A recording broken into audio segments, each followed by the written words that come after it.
Fala rapaziada, Passarela Assombrada na área trazendo mais um vídeo para vocês. Eu sou Emerson Machado e hoje a gente vai estar trazendo histórias do folclore brasileiro assombradas, que é muito interessante. E se esse vídeo está chegando para vocês é que com certeza vocês gostam desse tipo de histórias, não é? Então rapaziada, pedindo humildemente, se inscreva no canal e dá aquela forcinha para nós, né, que ajuda bastante. E deixa também o like, né? E hoje a gente vai ter a presença especial de Graça Moreira aqui nos comentários e botando defeito também no nosso vídeo. Beleza? Vamos lá. O corpo seco do cemitério de Itobi. Relato de Robson Vicente. Obrigado, Robson, por ter enviado o relato aí, né? E vocês também podem enviar um relato aqui pro e-mail que está abaixo, que é o contato passarelassombrada@gmail.com. Envie que a gente vai contar aqui. Oi Emerson, me chamo Robson e antes de mais nada quero mandar um abraço para você e para todo mundo que acompanha o canal Passarela Assombrada. Um abraço aí, Robson. Essa história que eu vou contar aconteceu comigo de verdade nos anos 1970. Quando eu tinha acabado de fazer 18 anos.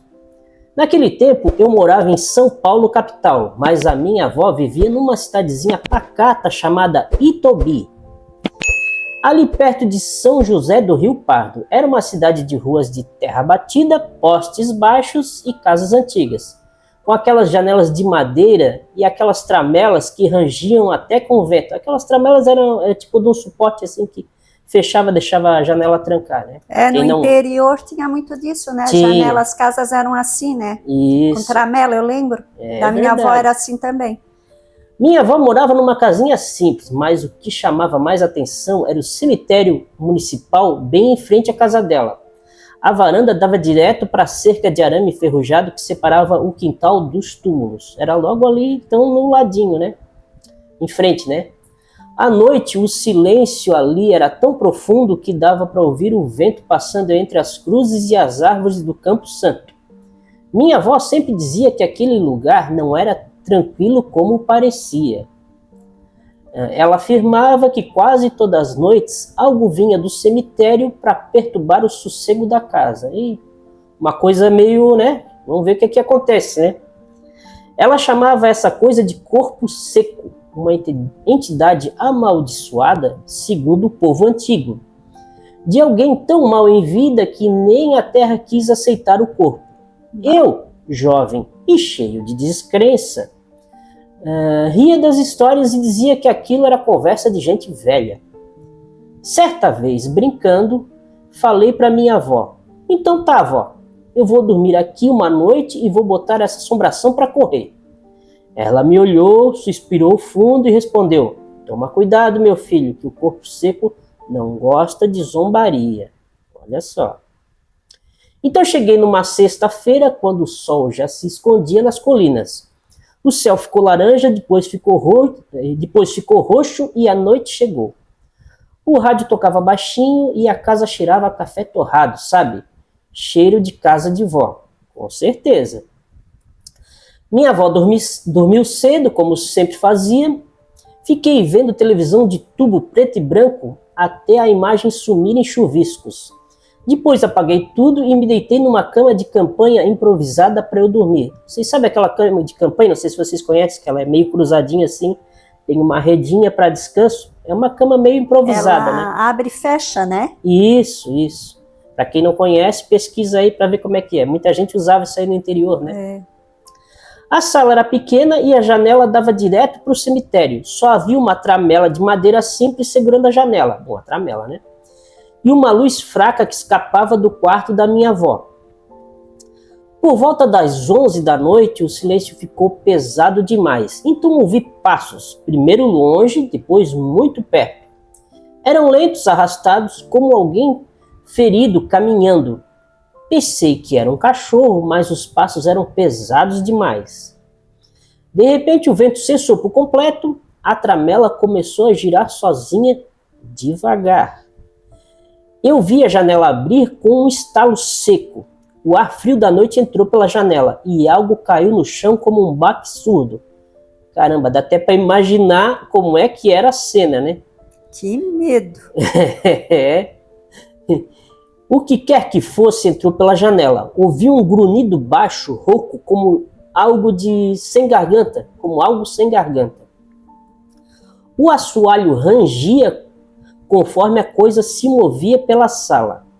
Olhei os sacos de ração na prateleira e eles começaram a cair, um a um, rasgando-se e espalhando milho pelo chão. O cheiro forte tomou o ar e me fez engasgar. Meu corpo travou e eu não conseguia gritar.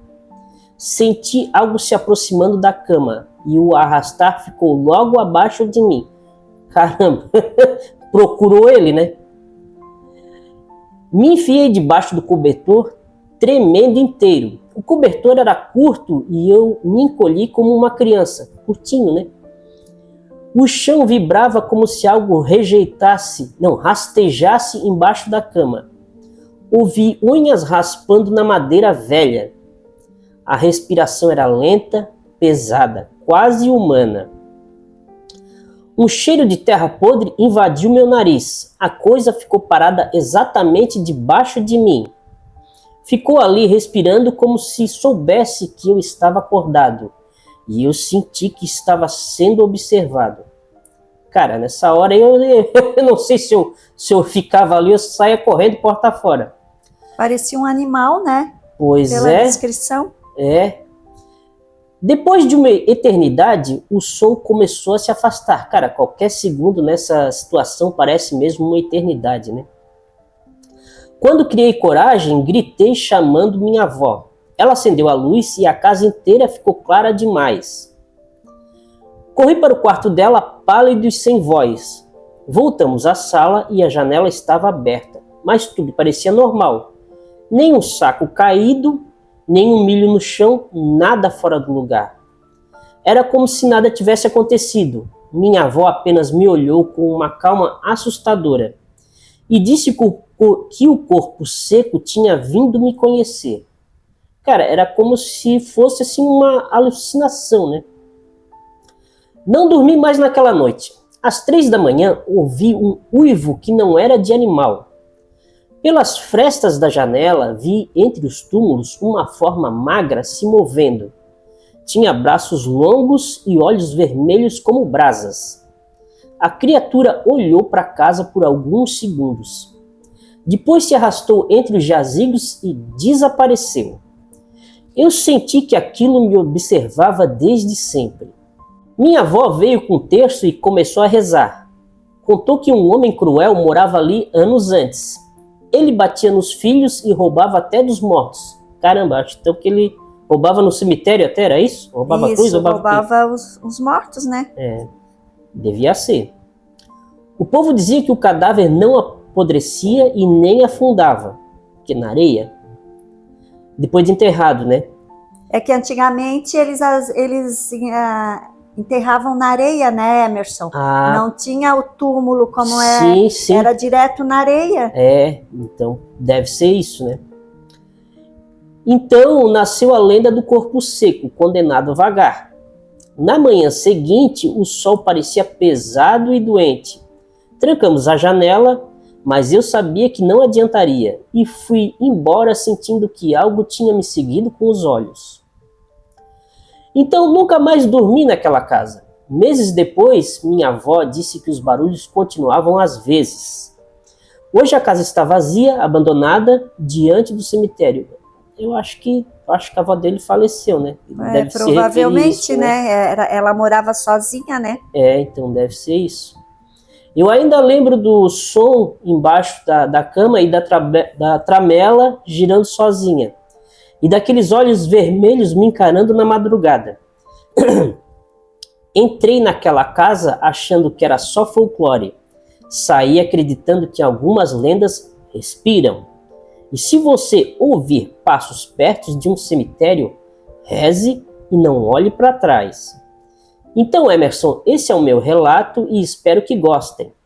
O Robson. Então, Robson, valeu aí pelo relato. Muito legal. E sinistro ali, né? Aquela parte que o negócio vem e passa por debaixo da cama dele e fica ali, né? Como Se tivesse, que ele criasse coragem, corresse, olha, eu acho que eu corria, esquecia tudo, eu corria, pegava minha avó e saia correndo porta fora. Ficou observando ele, né? O que ele ia fazer. Deixa aí nos comentários o que vocês acharam aí. Você acha que é alguma entidade, alguma coisa? O que vocês acham se isso realmente, né? É como dizem, um corpo seco, né? Deixa aí, pessoal. Então, vamos ao próximo relato.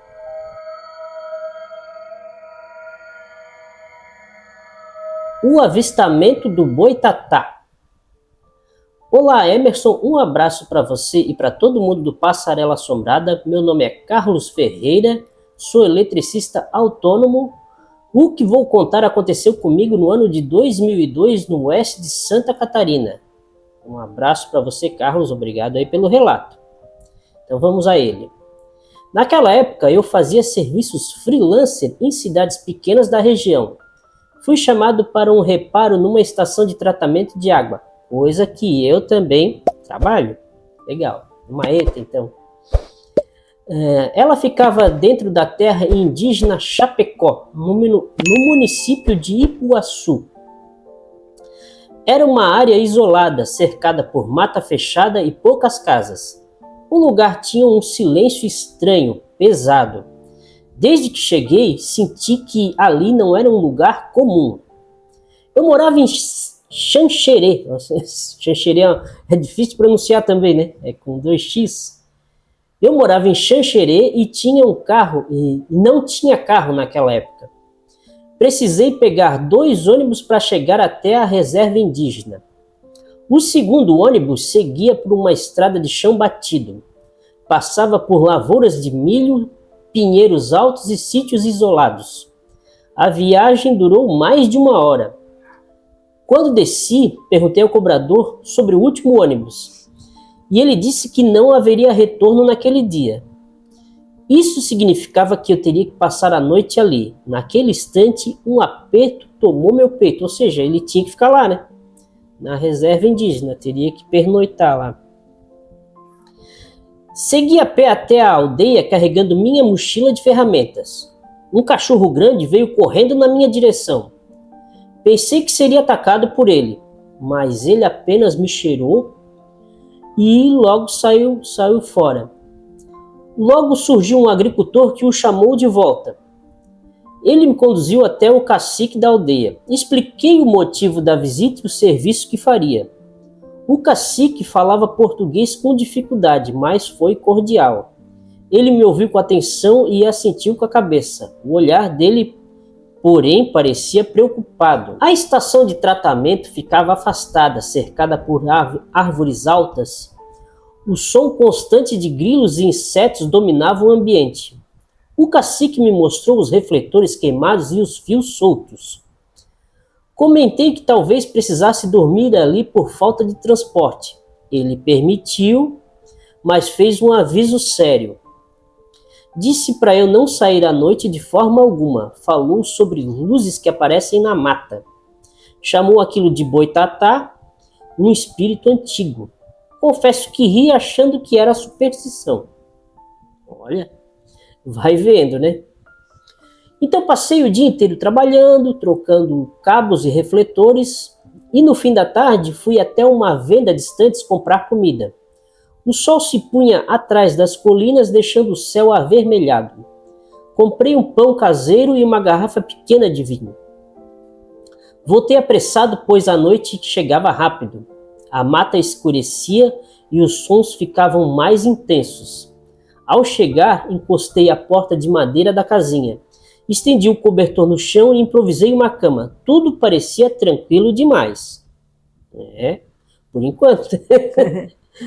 Tentei ouvir o rádio no meu Walkman. Aiva, cara, que legal. Mas o sinal era ruim. Coloquei uma fita cassete do Alice in Chains. Olha só, para relaxar. Mesmo assim, a sensação de estar sendo observado não passava. O vento balançava as árvores como se algo se movesse nelas. Por voltas das 10h30 da noite, precisei sair para ir no banheiro, ali lá de fora, né? Improvisadinho, fazer um pipi. Então peguei a minha lanterna e abri a porta com cuidado. A lua mal parecia entre as copas das árvores. Foi então que Foi então que eu percebi uma luz acima da mata. Ela se movia lentamente como se estivesse viva. A luz pulsava, mudando de tom entre branco e amarelado. Senti um arrepio subir pela minha espinha. Corri de volta para dentro da casinha. Encostei a porta e apoiei a mochila contra ela. Tentei me convencer de que era alguém com uma lanterna, mas não havia nem estrada, nem som de motor, e o silêncio ficou pesado, quase sufocante. Algo parecia se arrastar do lado de fora. A curiosidade venceu o medo e espreitei pela janela. Vi então uma forma de fogo serpenteando entre as árvores. Era um clarão intenso, fluido, consciente. A luz subia e descia, iluminando o chão da mata. Projetava sombras distorcidas nos troncos das árvores. Aquilo não se movia como uma pessoa. Parecia algo antigo, inteligente. Senti minhas pernas tremerem e eu sabia que não deveria estar vendo aquilo. Caramba! Então eu fechei os olhos e comecei a rezar em silêncio. A fita cassete havia parado, deixando tudo mais assustador. O vinho não ajudava, só aumentava minha angústia. Com certeza, né, meu amigo? A luz se aproximou por alguns segundos e depois começou a se afastar lentamente. Fiquei acordado a noite inteira segurando a lanterna e cada estalo da mata me fazia estremecer. Só relaxei quando o céu começou a clarear. Eu tinha sobrevivido aquela noite. É estranho, né? Na manhã seguinte, terminei o serviço e falei com o cacique. Contei o que tinha visto, né? E ainda abalado. Ele apenas disse que a mata havia me reconhecido, mas avisou para nunca desafiar o boitatá. Voltei para Xanxerê com a sensação de estar sendo observado. No ônibus vi um último clarão distante sobre a reserva. Desde então, nunca mais dormi em lugares isolados. Respeito aquilo que não entendo, porque naquela noite, Emerson, eu sei, não foi imaginação minha.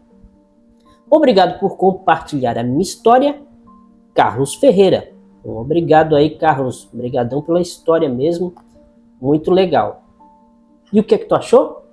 Muito legal? Bem interessante, interessante, né? né? E as lendas, né? As lendas que existem, né? Do boitatá, né? É, as lendas do boitatá. Muita gente viu. Muita gente explica o fenômeno como sendo um fogo-fato, né? Que é um gás, né? Que às vezes emana sobre a terra, né? Sobre gases em putrefação. E aí acaba incendiando e dá aquele fenômeno, né? De fogo, né? E muita gente tenta correr e com o deslocamento de ar, dá a impressão que ele vai correndo atrás, né? O fogo vai junto, né? É interessante. Acompanha. Mas cada um aí, comente aí o que vocês acham que é isso aí, né? Então, esse foi o relato número 2.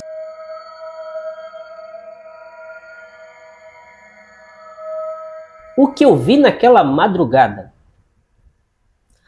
Olá, Emerson, meu nome é Mário Lins e sou técnico em telefonia.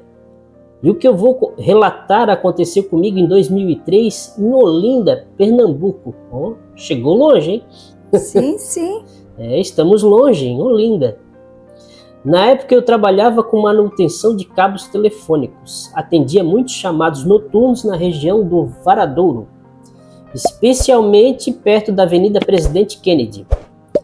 As ruas antigas ficavam quase desertas à noite. Os postes lançavam uma luz amarelada e fraca. O som do mar vinha distante, misturado ao silêncio. Foi numa dessas madrugadas que tudo aconteceu. Naquela noite, eu saí da central perto das 11h30. Havia uma falha constante perto da Rua do Amparo. Estacionei meu Gol 96 próximo a um sobrado abandonado. A neblina vinda do litoral cobria o chão. Levei comigo uma lanterna e a maleta de ferramentas. O ar estava abafado, pesado demais. Nem os grilos faziam barulho. Tudo parecia suspenso no tempo e aquilo já me deixava inquieto. Então, entrei num beco estreito ao lado do cemitério antigo. Sempre tem um cemitério no meio, né? Sempre, né? Sempre tem mas cemitério. Mas é onde a ziquezira acontece, né, pessoal? Verdade. O muro alto escondia as cruzes brancas lá dentro. Enquanto mexia na caixa de conexão, ouvi um som. Era seco, um compassado, ecoando nos paralelepípedos. Eu não sei como é que eu acertei dizer isso agora. Essa palavra, paralelepípedos. Era um som como tum, tum, tum. Parecia algo pulando com o pé só. Olhei ao redor e não vi ninguém. E o som se aproximava lentamente. E eu senti um frio estranho subir pela nuca. Apontei a lanterna em direção do som. Foi então que vi algo impossível. Era apenas uma perna humana, sozinha, grossa, coberta por pelos escuros. Caramba! Ui! Estranho. Que estranho! Ela saltava com força, como se estivesse viva. O pé descalço batia no chão a cada impulso. Fiquei completamente paralisado. Minha mão tremia segurando a lanterna. Aquilo parecia se orientar pela luz. Caramba, bicho! Então a perna saltou 2 vezes em minha direção. Parou a poucos metros de mim. O ar ficou pesado, quase sufocante. Veio um cheiro forte de terra e carne queimada. A pele parecia pulsar como algo vivo. De repente, ela virou como se me olhasse. Como assim? A perna? A perna virou? Como se estivesse, né, ali encarando ele, mesmo sem o rosto, né? E então saltou para dentro do cemitério. Sumiu entre as cruzes e a escuridão. Eu caí sentado sem conseguir reagir. Olha, eu não sei, mas com perna sem perna eu ia dar um jeito de cacar a mula dali, né? Demorei alguns minutos para conseguir me levantar. Corri até o carro com as pernas bambas. A rua estava completamente deserta. Liguei o motor com as mãos trêmulas. Foi quando vi algo no capô. Uma única marca de pegada solitária, como se algo tivesse saltado ali. Então dirigi para casa sem olhar para os lados e cada sombra parecia se mover. Olha, bicho, não é fácil, né? Cheguei em casa quase às 3 da manhã. Minha esposa percebeu que eu não estava bem. Eu contei tudo o que tinha visto e ela ficou pálida e chamou o pai dela. Meu sogro falou da perna cabeluda, disse que a lenda rondava ali Olinda desde os anos 70. Um castigo para um homem cruel. Eu tentei achar explicação racional, mas o medo que senti era real demais.